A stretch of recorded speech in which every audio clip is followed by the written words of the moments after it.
സ്വർണ്ണപ്പാളി മോഷണവുമായി ബന്ധപ്പെട്ടാണ് വലിയ പ്രതിഷേധം സഭയിൽ നടക്കുന്നതെങ്കിൽ ഇപ്പോൾ ദേവസ്വം ബോർഡ് അധ്യക്ഷൻ ദേവസ്വം ബോർഡ് പ്രസിഡന്റ് PS പ്രശാന്ത് മാധ്യമങ്ങളെ കാണുകയാണ്. ഞങ്ങൾ ആവശ്യപ്പെട്ടിരിക്കുന്ന എവിടെയാണ്? കോടതിയുടെ ആവശ്യപ്പെട്ടിട്ടാണ് സമഗ്രമായ അന്വേഷണ സമിതി വെച്ചിരിക്കുന്നത്. എങ്ങനെ? കോടതിയുടെ നിരീക്ഷണത്തിൽ.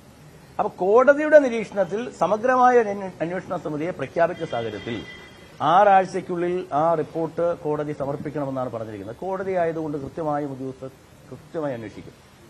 കോടതിയുടെ നിരീക്ഷണത്തിലാണ്.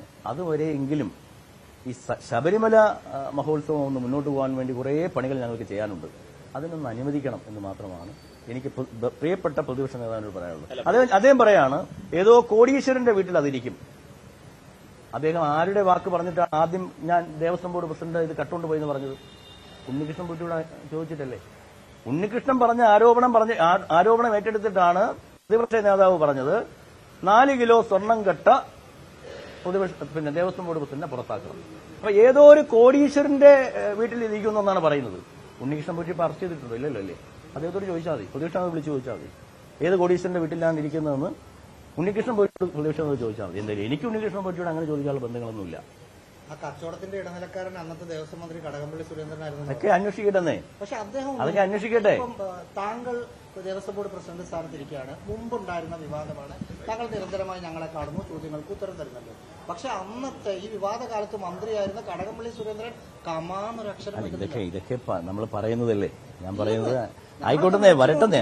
അന്വേഷണം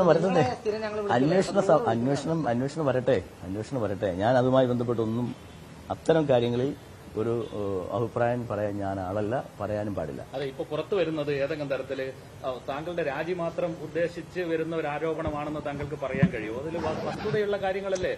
വസ്തുതയുള്ള കാര്യങ്ങളാണെങ്കിൽ അതെല്ലാം അന്വേഷിക്കാൻ ഞാൻ പറഞ്ഞത് എന്താ?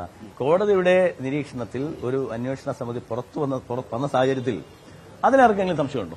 അല്ല, എന്റെ ചോദ്യം, ഈ കോടതി പ്രഖ്യാപിച്ച ഈ അന്വേഷണ സമിതിയിൽ എന്തെങ്കിലും അഭിപ്രായ വ്യത്യാസമുണ്ടോ? ഉണ്ടെങ്കിൽ അത് പറയണം. പ്രതിപക്ഷ നേതാവ് അത് പറയണം. ഇപ്പോ കോടതി പ്രഖ്യാപിച്ച അന്വേഷണ സമിതിയിൽ പ്രതിപക്ഷ നേതാവിന് എന്തെങ്കിലും അഭിപ്രായ വ്യത്യാസമുണ്ടോ? ഉണ്ടെങ്കിൽ അത് പറയണം.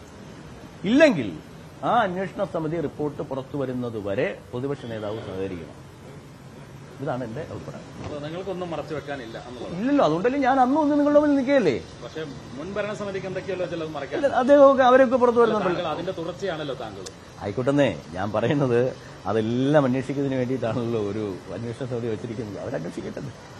അപ്പൊ ഉദ്യോഗസ്ഥരെ മാത്രം അങ്ങനെ ബലിയാടാക്കി മുന്നോട്ട് പോകാൻ പറ്റും? വരട്ടെ, നമുക്ക് നോക്കാം. അതെല്ലാം വരട്ടെ. 6 ആഴ്ച കൂടി ക്ഷമിക്കൂ. ഒരു 6 ആഴ്ച കൂടി ക്ഷമിക്കൂ. ശരി.